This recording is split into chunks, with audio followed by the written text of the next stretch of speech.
Nerd Lag Game Club. Welcome to the Nerd Lag Game Club podcast, the podcast where we play games instead of reading books. I'm Corey, and I'm joined with three party members today: Lauren, Hi. Tonsa, What up? and Dan Boy. Hello. In this episode of the Game Club, we're traveling the pages of a journal and playing 2020's Lost Words Beyond the Page. Lost Words Beyond the Page was developed by Sketchbook Games and was published by Modus Games. This was Sketchbook Games' first and only game. This is the first time they've made a game together. It's just a small group of people. Before we get any further into Lost Words, I want to give the spoiler warning, and I would recommend playing this before listening to the episode. This was our in-between game for the month of May, and it was my suggestion to play it, so I'm going to give a brief summary of the story for Lost Words Beyond the Page. This game follows a little girl by the name of Isabel Barbara Cook, that goes by Izzy for short. Basically, the game is two stories told into one story. That's kind of a weird concept, but she tells a story while writing in her journal that her grandmother gave her. It's like a diary that she kind of expresses her thoughts, but she's also wants to be a writer, so she's writing a story, like an actual fictional story as well, but they kind of blend between the two. Throughout the games, you kind of learn about her family members, her grandma, the things her grandma likes to do, and just kind of her overall feelings. And, yeah, the fictional story side of things has you in it's kind of like a magical world, and you're trying to recollect fireflies and catch up to a dragon that destroyed the village of the character. It goes a little more in depth, but that's kind of a brief summary of everything that takes place. Each episode, we break up the main points of the game between all of us. So we take on story, gameplay, art, music, and we just kind of break it up between us. This week, we are starting with gameplay and mechanics. And Tunza, you're going to tell us all about that. Yeah. So first, we kind of need to split it up in between the journal side and Historia side. So starting with the journal side, it's a side-scrolling platformer where you run along the words, trying to get into the tear into the next page, while collecting antidotes and solving basic puzzles. And then jumping into Hysteria, which is the fictional stories, where the fantasy elements come in. It's still a side-scrolling platformer where you use words of power to alter the environment while chasing the dragon, and collecting fireflies. In the gameplay, you collect books that are in or you collect words that goes into your magical book. And you have things such as rise, repair, break, burn. And they do all of those things. And it's just standard movement. Like I played on the computer is, W at SAD, for movement, shift to grab the little blocks to move in place, spacebar jump. Mouse is where you drag your the words along. I felt like that was really neat how my right hand just kind of drove all the powers along. Yeah, you can crouch and crawl. Not really any enemies in this game. Kinda, but not really. It's basically it. I mean, the gameplay shines with the art element, but I didn't want to get into that since it's Lauren's topic. Yeah, anything else mechanic wise? Not that I can think of. It's pretty simplistic. It's yet again another game that's surrounded by art for this episode. So, next up is Lauren, and she's going to tell us all about the art for Lost Words. When it comes to the journal side of it, it's watercolor. That's the best way to really describe it. There's different pages with different themes based on what she's talking about, but I really liked there's a a section that's bioluminescent, And when I was in Corey's game room while he was playing before I played, he's like, "You're really gonna like this game." And I'm like, "Why?" And he's like, "There's a bioluminescent thing, and that's your thing." And he was right. Beautiful. I mean, there's tons of different ones where, like, you'll move a word or something and it'll start bringing the page to life where you see more and more of that watercolor coming through. Awesome. Um, I like that stuff. That's why I like the movie Avatar. That's my favorite thing when they go around and touch everything in the forest and it glows. I like the when you use some of the words for the Polaroid parts where it fills in the Yeah, Polaroids. I think that's pretty cool. yeah, same. And then so the concept artist was a person named Billy Wimblett. He did concept art for games like Spyro, the Reignited Trilogy, Fable, The Journey, and additional art for Blightbound. I don't know what Blightbound is, but the other two, you know, it's hard to say you don't know what Fable is, and everyone knows Spyro, so that was pretty neat. Um, the actual art itself was done by 3 people, but all I could find is that this is their first credited game that they did art for. So I don't, to my knowledge, they haven't done any other game art before. Yeah, if you go through the credits, which is also really cool looking, there's a long list of people who interned and like helped out on this game. Right. And then, like, the key art was done by a group called Atomic Hawk, which I had never heard of till I started looking into it. But they're a group that works together. It says it's out of the UK. That's about as, specific as they get. They've worked on not only like games with game developers, but they've helped movie studios and like product designers since I think it said 2008 or 2009. So I thought that was interesting because I've never started looking into art till recently, and I didn't know a group like that existed. But they have a pretty big following on their pages. They have like 13,000 people that just watch their page for updates. So I thought that was neat. Then the art for the gameplay portion of it, I feel like is pretty standard. To my knowledge, I don't think there was much that really stood out because I feel like the journal pages stand out the most. Yeah, the journal is probably the best part. Like Yeah, just the way it was done. Astoria was made like that portion of the game is all done through Unity. Right. I did read that, so you're Well, it says in the credits the game is made entirely in Unity, so I'm sure however they did it. but overall pretty good in that too. I mean, that section of the game, it's not like it looks bad. It's No, just No, not at all. I just feel like the journal is what really, like, art-wise stands out. I mean, it looks fine. It's just it doesn't stand out as much as that portion does. that's true. That journal is leaps and bounds ahead in art, just in the way it impacts you and such. yeah, I don't Right. think I've ever really seen much like it, and I like the way they did it. Like that Same. was like a a good way to handle this story of the game. Like the other part was like not as it was good, but the journal part was more intriguing to me. Mhm. I would agree with that. All right, Dan's up next, and he's going to tell us about the sound design and music for Lost Words. So I don't do like the whole research about like the people or anything like that. So I don't have as much like to say as much as Lauren did with the whole art stuff.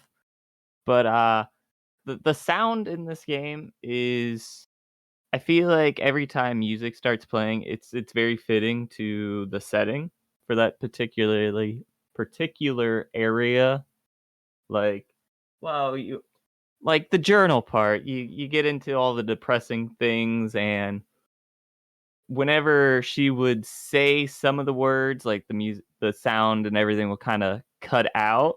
Like, there's no sound at all to reflect more on her words. If that makes sense at all. Yeah. I don't know how to really explain it more than that.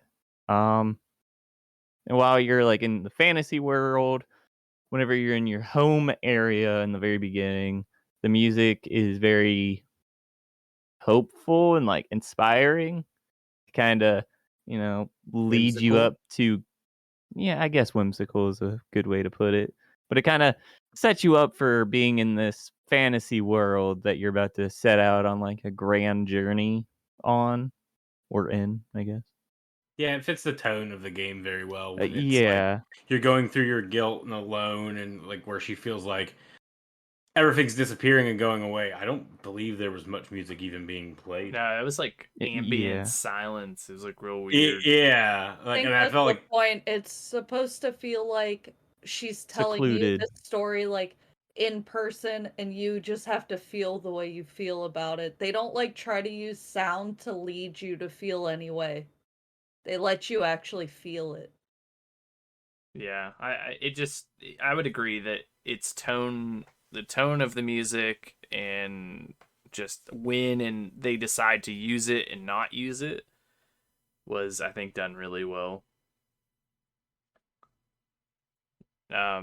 But yeah, so we're going to open up the floor and we can just kind of just talk about things that made an impact about the game. I do want to start because I found a pretty interesting like breakdown of all the chapters. So the game is broken up into 8 chapters, and each one of them represents something. So chapter 1, which is your tutorial exposition of the story, represents happiness. Chapter 2 represents shock. Chapter 3 represents denial. Chapter 4 represents anger. Chapter 5 is when it represents bargaining. Chapter 6, it represents guilt.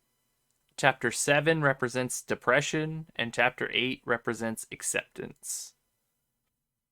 So it goes through the 7 stages of grief, but that's how they break up, just by chapter like that. yeah, that was very like on the money too. Yeah. So I guess the first thing that I want to talk about is just, it's anger, the chapter for anger, like not the journal portion of the actual like Astoria story portion. Super good. So you meet a giant fire golem, and she's very angry, and she's like causing a ruckus, like earthquakes, and causing like rocks to collapse and cave in, and you're kind of just trying to not get crushed or get consumed by the lava. And at one point, you try to talk to her, and she doesn't listen, and she throws a fit. She like destroys like a cavern basically, and then you have to ride a rock through the lava, which logically I don't think works, but it's fine. But at the end, she's chasing you, and she's like, "Oh, like basically, I'm gonna destroy you." And you get to the very end of the tunnel. You kind of have it out with her. You yell at her, and you get her to get rid of her anger by trying to understand her, I guess. And she turns into Lump, which is the best character in the entire game. Yeah. Lauren, how about you talk about Lump for a second? Because I know you also enjoyed her. Lump a lot. I don't have a ton to say, but I would say that there was a lot of times where like Lump would say something and I would be chuckling to myself. Just like, oh, can't think of the exact things. It was so late when I played. But I would sit there and kind of chuckle, and as I was playing before she turned into Lump, I'm like, this is her. Like, I started to understand what the emotions were that she was going through. So, Lump's a little cute little fire creature that becomes your friend and sacrifices herself later on. So you can breathe underwater. Yeah, so you can breathe underwater to continue your quest. I love Lump. The one So- line, the line that Lump says that I will never forget is when you first start the next chapter, and she goes, "Oh, look, the sky fire," yep. It's like, oh, the sky fire. It's and the sun. she sounds like a kid. Oh, absolutely. Like I would say like a 3 to 4 year old child is what they were going for. Yeah, yeah, I would say so Very too. like optimistic and wide-eyed, just about life when she finally gets out of the cavern. But she makes a huge impact, at least for me, anyways. Hmm. Um, as like the character that stood out like the most for me. So that's the first thing I wanted to talk about. I loved Lump. It was so cute.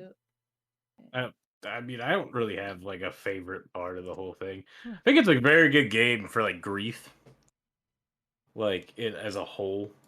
Like I feel like this would have been better for me to play as like I remember when I found out like my grandma died, and I was playing San Andreas, like Grand Theft Auto, as like a kid, and I was like, there was like nothing that like kind of teaches you like of all this stuff going on, but like this game kind of hit like, oh, like maybe if your kid was going through this or a hard time, it's like a good setup for all of it. Even though I would say like chapter 7 was like weird because you didn't really do anything, you just rode on the whale, but like the word like them talking back and forth was like actually like good advice for those situations. Yeah, it's because she was like spiraling into like depression. Yeah, in which as I get older is like, man, I wish I would talk to myself better or had a whale companion. Yeah, I just rode around on the back and rested. a whale There was, shark. there was some spots that I really liked, like when you could tell like she was going through denial, where she's like, "Nope, that's not my grandma. Like she didn't look like that. It's not her." And then she at one point, like me and Corey had talked about this, but there's the point where she's like basically bargaining. She's like, "Well, what if I clean my room? Like she does the dishes for the family." She's like, "She'll definitely feel better now." Like there was a lot of scenes like that where you could tell that. She also, during that time period, she tries praying, but she Yep. mentions that she's not religious, but Yeah. she heard from one of her like classmates that Hmm. they prayed when their grandpa was sick or whatever, and she's like, "Well, I'm gonna try it." So she's basically at that point just trying anything. Yeah. Also, let's just talk about the fact that grandma is so cool. Yeah, yeah. She was a Yeah, marine Barbara. biologist and she took like they went on a trip to Wales and that was the bioluminescent beach and little Izzy takes some water, takes it home with her like, "Yeah, I'm so excited. I'm going to have a nightlight like that." And it didn't work obviously because of the bacteria. It needs like sunlight and all that stuff. And grandma explains that to her. And grandma helps her build an aquarium where she can grow it and put her hand through it and it lights up the same way. Grandma is the coolest, for sure. Yeah, that's really cool. Where she sees that she's disappointed, and she's like, "I can fix this." Yeah, and she helps her and she does. Like she has her own in her room now. That's so cool. I think that's part of the story where it's you're really seeing the bond that they have, Mhm. like how close she is with her grandma. Tell you this story, and this is done all through the journal, like the diary. So that you're Mhm. getting these like little drawings and stuff throughout the whole thing, and like that's like one of the interactive parts where you have to like make the fish tank. Like you put in Yep. all like the sand, the rocks, and all that Yep. stuff, which I thought that was pretty cool. Like just the odd and end things they do throughout the journal. I think the journal's the best part. Like it honestly, I would like even if it was a shorter story, that journal part just was so good. Yeah. I Like I agree. like the way they handled the funeral part like really well in this game. Of like her coming to terms, but also realizing it's sad, but it you gotta like remember people for like she got to experience like all of, like her grandma's friends and other people's stories of her grandma and found out like how cool her grandma actually was, like being like a hippie, getting arrested. Yeah, she went to like a musical fest. Yeah. Yeah. Um, yeah, I think that because that's the end. That's just like her. She's accepting it, coming to terms with like it's okay to feel sad, but like Mhm. the people will have her live on, basically. Is Yeah, what she. the part it said, I don't remember how like they worded it in the thing. It was like she was like, I don't know what death is, but I think when you die, pieces of you lives on in people's hearts. And I was like, that's a good way to like think of that. Yeah, I mean, if you're not sure what to expect after death, that's a really positive way to like Yeah, think about it. like I said, this like was very good with like the dealing of like grief, and it makes sense. And she said the chapters are broken up like that. And I was like, oh, Yeah, because you see it like um throughout. Like you get the journal, which is her actual emotions, what she's currently feeling, but then when she writes the story portion of things, that's when like she kind of lets it all out through a fictional character. Yeah. Also, Also, what name did you guys pick for her, For the girl, for the character in the game? Yeah. oh, Robin. Georgia. I picked Robin I also. also picked Robin. What the heck? Oh my god, Wow. I'm Georgia. So what color did you guys wear? Red. I What was picked the- red. yeah, I think red. I picked purple. I picked red because a Robin usually has red, if I No, remember okay. correctly. I picked purple just cause. That's fair. I can't remember now. I might have been. I know my hair was like a very like whitish pinkish color. Whatever that one was. I don't know. I think I had like dark brown hair as my character, and she was into books. That's the thing that I chose about her. In the books. Yeah, when you pick like smart, Oh yeah, I Oh, picked kind. you picked Same. kind. Yeah. I picked smart because that's kind of the way that I look at things in life is through a logical mindset. So I was like, oh, I'll make her smart. I Yeah. don't remember. I did kind. I don't remember the options. Um, yeah. So, Dan, did you have anything that like stuck out to you, good or bad? I mean, not really. Like, I like the story of it. I like kind of how there was a actual, I want to say, lesson in everything. Yeah, Like, I guess I kind of like that she, while you're playing the game, it's obviously broken up into the journal and then the story, but they they kind of just merge anyways, if that makes sense. Like Yeah, like you said, she kind of writes about her feelings kind of a lot in the story. Like her yeah, story is kind of dependent upon her feelings. yeah. I think And it's it's like I like feel like I just feel like when she does the writing portion of it, of the fictional story, it's like her being able to express how she's feeling better than she does outside of her fictional story because she has issues dealing with what emotion she's feeling or what she should feel. yeah. I also feel like some of the characters in her story are kind of reflected upon her actual family. Well, yeah, because Elder Ava, which is the previous summoner, is that what they're called? Guardian. Guardian. That's obviously her grandma. She looks up to Yeah. her. Like, that's just. I mean, that one's pretty blatant. I'm not sure if the characters elsewhere tie in. Well, I figured Lump would be kind of representative of her brother, since he's kind Ben. of a baby at that time. Yeah, Ben. I'm pretty sure those characters like Lump and like the dog and all that are her emotions. Right, that's what I was Like her thinking. with her emotions. So before Lump like becomes Lump, she's angry. She's smashing stuff. Like that's at the same time she was going through like being angry about the situation. And then like the dog one is guilt. She feels guilty and then you have to decide if you're going to embrace the guilt or not. And that's when you embrace the dog wolf thing. So that's the way I interpret it. Was Right, and they were then her emotions. yeah, that's definitely that's kind of how I thought about it too. It's just everything is her.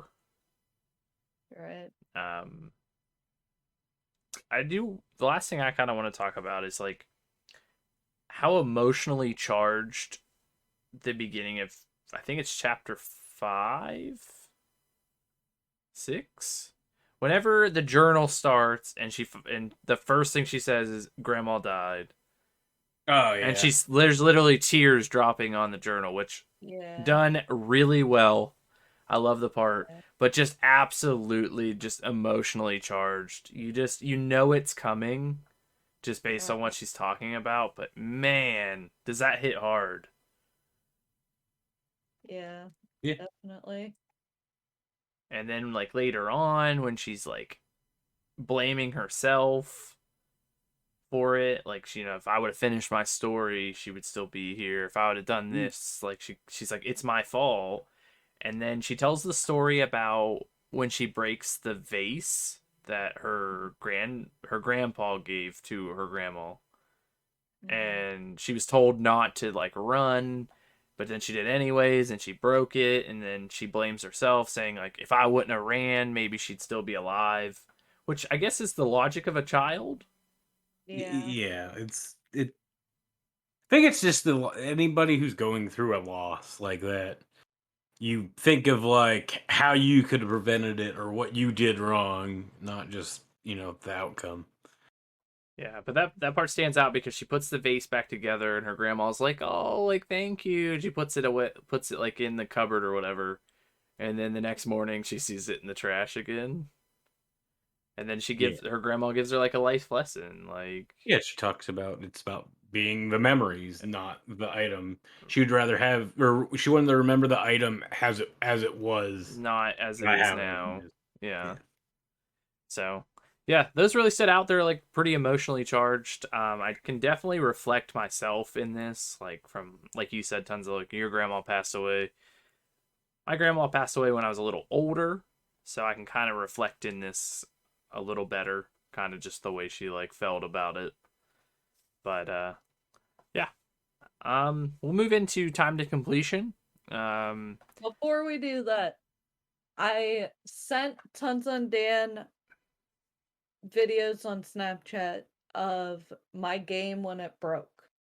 yeah. I never had anything happen like that for me. And me I think either.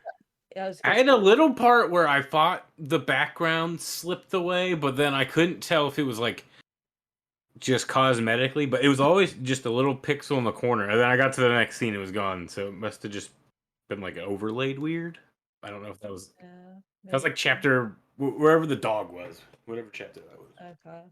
Yeah, I had one scene where I slid down on a vine type thing and Mhm. I slipped right through the ground and I was stuck underneath of it. And no matter how many times I tried to jump, move side to side, I couldn't get out of it. I had to restart that level.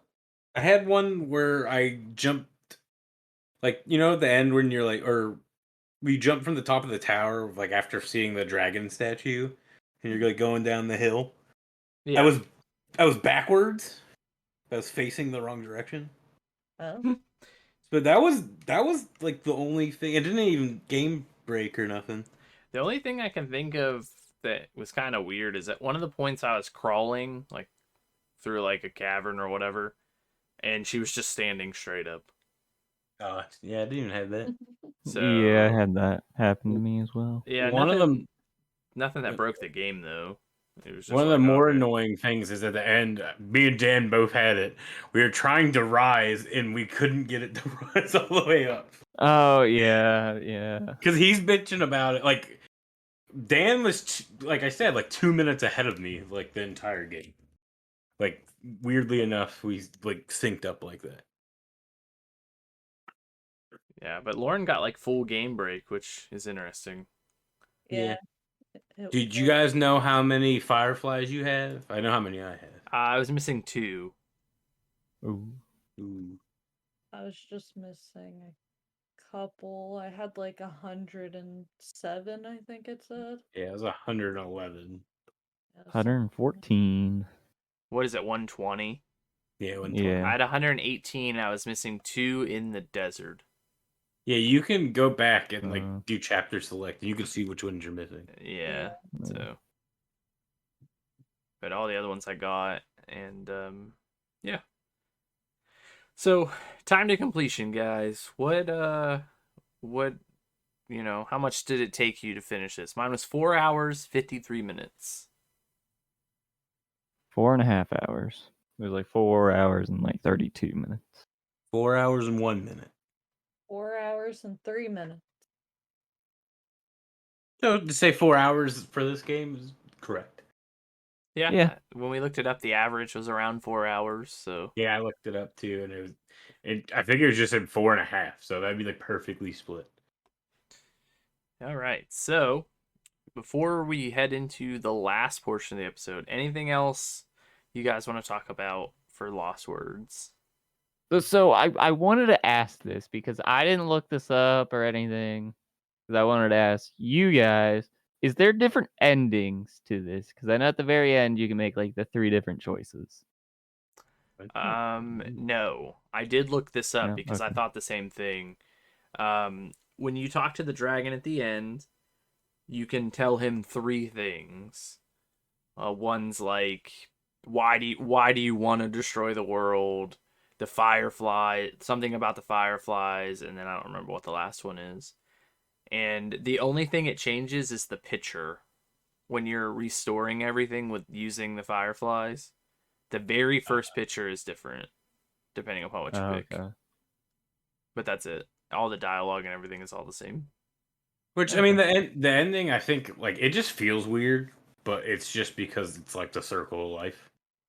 Yeah. You know, all things end, and it doesn't mean it ends like how you want it. I like At least that. that's I do like that we I- didn't get the happy ending. yeah. I mean, like Well, like we yeah, did, but we didn't. Like yeah, it's happy because she comes to terms with everything, but it's not your stereotypical like, oh, I got the fireflies, I killed the dragon, now everything's back. yeah, perfect. Yeah, So I do like that ending. But guys are good? Yeah. Yeah. All right. Each episode we go around and we find out if we would recommend the game and why or why not. So starting with Tonsa this episode, would you recommend this game and why or why not? so I would recommend this in a weird way because like for every gamer, it's a little different. I think it was a beautifully like hand like drawn style. I loved like the journal part really sells you because she has like cliff notes for the characters. Like you see like Lumpy before you even meet him, or like there's just so much little stuff. But like the storytelling of for Grief is really good, and I think a younger kid would be more susceptible. I mean, even as an adult, I felt it, but like it's a good thing for dealing with grief. I think they did very well, and on Game Pass, 100% at $14.99. You know, I'd say yes if you're into that thing, and it definitely hits you if you need something to distract you or to help you get over something, maybe. Lauren? This is a yes for me, regardless of the price. Because these are my favorite kind of games. If you got a great art style and story, I'm 100% for it. I've spent more money on games that were equally as short and probably a little less in quality. So, definitely for me. Dan? I'm gonna have to go with a good old yes. Just because the the story is pretty good. Like I really enjoyed the story. It's pretty depressing, but I like depressing things, so I loved it. It was right up my alley. And it had its And moments. yeah, I would also recommend. I did suggest this game, which is funny because I seen the art of like just the images. I didn't look into it at all. So the fact that it ended up dealing with death, like all the other short games that we play, is kind of funny. So I didn't look into it at all, but I really liked it. I don't know if I've been a little more emotional over the last week of me playing this, but I definitely got more invested than I thought I would. Um, yeah, I think it's a nice solid game. It's a platformer. It's pretty basic in that aspect, but the story draws you in, and the art is just it's top tier for sure. I'm gonna point out this game, like we've for some reason, odd reason, we've played a game. Our short games are always dealing with like death. This one, like not in better taste, but like you're not as I don't think I was as sad afterwards because of the way it ended. Like there was like I don't. It was just weird that like when we played like What Remains of Edith Finch, it's like everybody's dead, last soul survivor. It's a beautiful story, but like this is like, oh, this happened and this is how we dealt with it. I don't know. I think I Yeah. like the way that this is approached better than something like Nero that we Yeah. played. Yeah. Um, and I don't know if it's the art that does it or just the way that she's narrating it and talking about it. Like, I think it conveys a really good story about like grief. but I just felt like I knew her, like in this Yeah, like story. I kind of this was like it was like broad enough where it kind of hit like everything because like I felt like I said, I went through a little bit of this, and my game of choice was Grand Theft Auto. I dove into not the healthiest for like a 13-year-old, but like I don't know. It just would it break it down pretty good. I liked it. I don't know why. Yeah, I think we all give it a good recommendation. It is currently on Game Pass, so if you have that, then you can play it for free or not free, whatever you pay for Game Pass. Yeah, it's yeah, whatever that comes down to, and it's $14.99 on Steam. Still not a bad price. I'd probably pay 15 for this now knowing. Now knowing, yeah. Um, okay, so towards the end of each episode, we dive into the review page of Steam and read some reviews for the game we're playing in a segment called Good, Bad, and Funny. One of us for every game will dive into Steam review dungeon and find a good review, a bad review, and a review that we found funny. This episode, since Tony isn't with us, we're all going to take on some reviews and just kind of read them like around the table. So who wants to read the first one? Well, I'll be all right. honest, I didn't know we were doing this. I asked you, Dan, and you didn't. That's fine. I have a bad one up. Is so far the only bad one I've seen, and I'm not gonna read the whole thing. It's because it's like 7 paragraphs, Holy shit! and some of this I think is because they're French. It says the French translation is filled with errors. There's long drawn out scenes. Like you can call them cinematics, but they're not much to look at. The magic world. It's just weird. I don't think they knew what they were getting into. Like they basically they say the journal part's so good, but it's like a sad story. I just don't know if they knew what they were getting into. But this is the only bad review I see on Steam after scrolling down. Oh, That's here's one. I don't feel quite right giving this a full blown negative statement. Presentation of the story and framework is unique and well done. I just did not. It just didn't. The story did not appeal to me as a middle aged man. He's like it might appeal to a younger person or a younger teenager who it seems the game's designed for. So that's the only bad ones I see. I'm gonna read a good one. I have a review that was left that said my grandma died 2 months ago. I couldn't say goodbye because I was bedridden in the hospital struggling with my body. When I was on the surgery room, or when I was in surgery, my grandma passed away. I wasn't able to cry or get sad because the world would influence that would influence in my wounds. This game helped me feel what I couldn't feel in that moment. I cried and felt sad for what happened, but I also feel free for going through the duel. This beautiful game is something you really should play. The theme and the story are really touching, hurt and emotional. Feel free to buy it and enjoy it. So, I think we were right there. Yeah. Did you All right. go I ahead, got Lauren? a review. It's not recommended. And so they ended up editing it after they had played. So I'll read you the first portion that they wrote at 1.8 hours. They wrote, "This game is gorgeous. It's calm and evenly paced. Even the puzzles bring a sense of joy and wonder. It is not a white knuckle action packed Metroidvania. It is a work of art and a beauty to play." So you may be thinking, why does it say not recommended? Well, after they put 3.4 hours into it, they said, "I'm editing this review. As I get deeper into the game, it gets more and more depressing. It's definitely pretty, but I just don't like the story. I got this after playing the demo, thinking the focus would be on the story being written. Unfortunately, a good chunk of the time is actually about the real life problems the girl is facing. I've heard it mentioned some would want to play this through with a class. And I have to say, I would have stormed out of class had I been forced to be this uncomfortable in a classroom. I really want to love it, but ultimately I can't recommend it." That's a First off, weird take on this. first off, they 180, and second off, who's playing games with their class, and why was I never in a classroom where we Yeah. played games? Like, that's what I took away from it. Yeah, I think I kind of agree. Like, if you like, this game isn't for everybody, and it's better suited for people who've kind of been through something or like experienced like Mhm. emotions like that.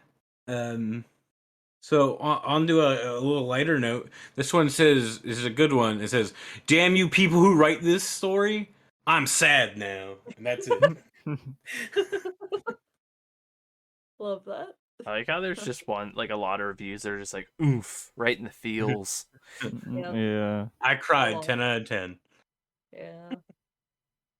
I don't know. I think it's a good game. I think I haven't seen anybody like really bad. Like, that's the only one that's really been like bad. The one that critiqued it really bad, I don't know if just maybe their version of the game's weird Yeah. and or just had more to be nitpicky about. I think if you've been through something or want like or like I don't know, it's just weird. I know it's not for everybody. Like, I wouldn't give this to a tiny child to play. Review just says yes. That's it. That's all it says. Yes. Yes. This review I think is very spot on. So I returned this game because it was too easy for me, and by the way, it's a positive review. Um, and I only like very challenging games. However, I would still strongly recommend this game. I'm just not the target audience. The story seems sweet and it's beautifully conveyed. It's a very family-friendly game with puzzles, an emotional story, and incredible aesthetics. If that sounds like your type of game, you'll love this one. That's pretty spot Yeah. on. I mean, I Oh, think yeah. Tons has said it a few times. It's not for everyone, so Yeah. This review says, "Great art and music, easy to play and fun with chat. A bit draggy towards the end. The whale doesn't stop talking." I bought I bought love this the whale. game to beat the 10-hour playthrough of a 10-year-old. Number 1, why is a 10-year-old playing this? Hashtag therapy bills incoming. 2, I beat it. Hashtag go me. That's all it says. Wow. I think that's the opposite effect. I feel like this Yeah. is kind of therapy in itself. Yeah, I was I like, what? I don't think a 10-year-old who doesn't have like anything going on, who's playing Fortnite with their things, or like I mean, thinking about death's a weird thing. So I wouldn't want my kid that's never experienced that to jump into it. But like, if you're going through like something similar, it There's wouldn't maybe be a bad idea. I don't know. there's one last review I wanna read. Like, I'm not gonna read it, but just kind of summarize it. So somebody posted a review on Steam and said that their 7-year-old child played this game, and the kid doesn't fully grasp what's happening. So the kid's like, "Oh, like I think it was fun. Like it looks good. Like some of the puzzles are challenging." Then the person goes on to say like this was her very first game she's ever played. Oh shit. So like it was challenging for her, but she beat it in 10 hours after playing from 40 to 60 minute sessions is what she said. Or he said, whoever read the review. It gives like a whole reason of like why they think it's good, which is basically just everything we touched base. But at the very end, I think it's cool that they put I would fully recommend this game. However, I think if you're letting your child play it, a parent should decide when it's the appropriate time. Yeah, I agree. Yeah. And I think that's a good way to put a nice little period explanation point on this. Yeah. If you want your child to play it, look into it, make sure it's the right time for them. Yeah. I would agree. But all right. Great. I had a lot of fun playing Lost Words Beyond the Page today on NLGC. But before we go, we wanted to share where you can find us online. First, we have a YouTube channel called Nerdlag where we'll be uploading some great content. So make sure to subscribe for the latest videos. We have a Facebook page at Nerdlag Game Club. Make sure to like the page so you can get the latest news about the podcast. You can also find us over on Twitter at Nerdlag, where we share some of the latest gaming news and stuff we find interesting. And lastly, we have a Discord at Nerdlag, where you can talk to us in voice chat and join in some discussion about everything nerdy, like video games, anime, movies, and chat with like-minded people. If you'd like to join, ask for an invite. We also want to thank everyone that tuned in for this episode. And if you enjoyed it, make sure you share it with your friends. And also follow us on Spotify. It really helps. On to the final credits. At the end of each episode, we kind of just talk about any gaming news or what we've been playing or anything that we want to talk about in general, just for a few minutes to tie up the episode. So with that being said, is there anything that you guys want to talk about?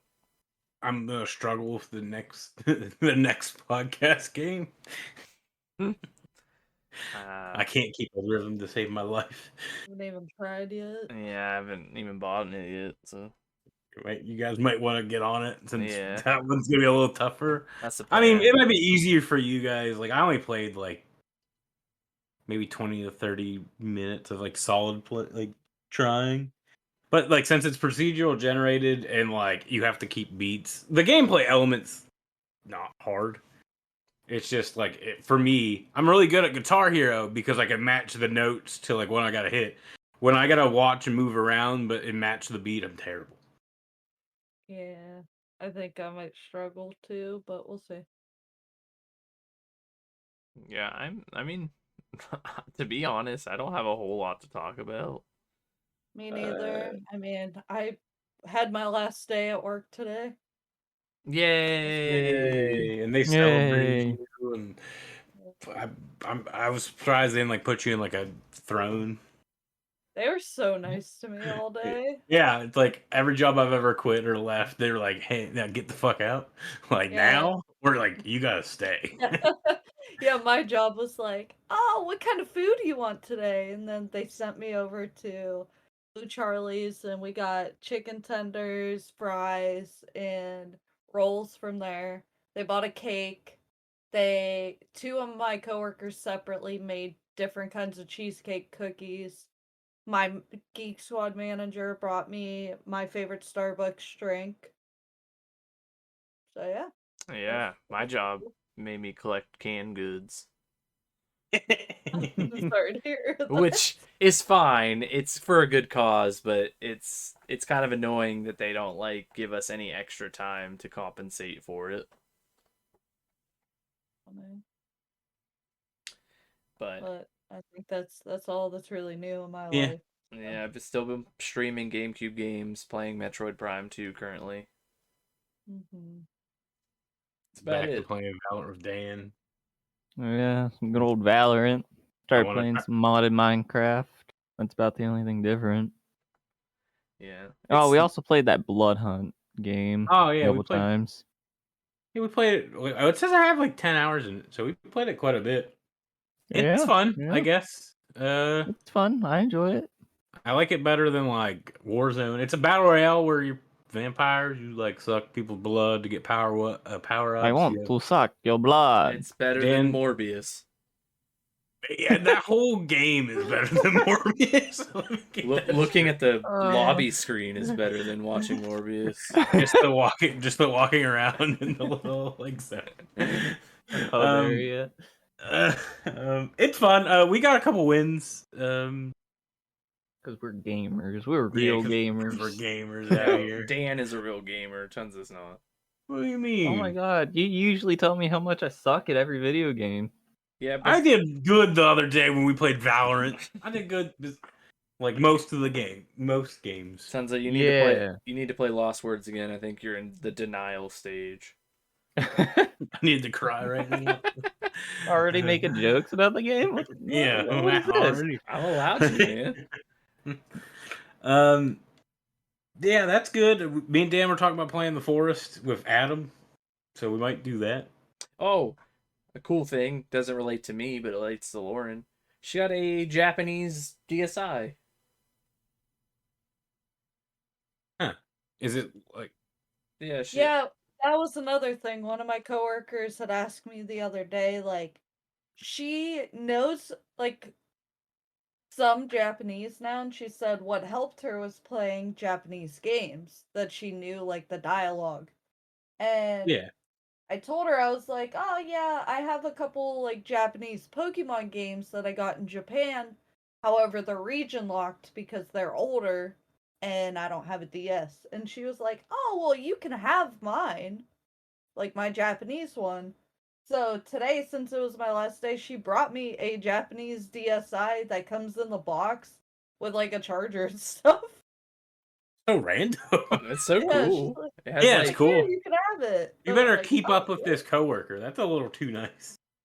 Oh, They're all she's too nice cool. to her. Weird. Yeah. Well, She's in my cool. head, it's like sometimes you get coworkers where it's like we're only gonna talk ever at work. Oh no, she's texted me about like other stuff tech related when I wasn't there. That's We cool. have a lot of like me and her have played similar games that I didn't know anybody else even heard of. And she brought them up to me. So it's not like I said them and she's like, "Oh, I know what that is." It's like, no. She brought it up and I was like, "Oh my god, you've played that?" Like I didn't think anybody knew what it was. Same Z's. Yeah, and she likes like anime and she's an artist. And I thought Yeah. that was pretty cool. So Shout out to her. Yeah, shout out to Lauren's coworker. Ex-coworker. Ex-coworker, now friend. Is that how that Yeah, works? coworker turned friend. Yeah, there you go. Yeah, there you go. Turned Speaking of enemy. coworkers I hated, Tony. He's not even here. I know, but he's as a coworker. No, it's just funny because you either keep a couple or never talk to him ever again. That's true. But I'm good. You guys good? Yep, I'm good. Ready for Yep. some wings. All right. I had fun having this little extra time at the end of this episode, but I think it's time for us to install the next game and get ready for the next episode. So thank you guys for listening, and we'll see you guys soon. See ya. Bye. Bye.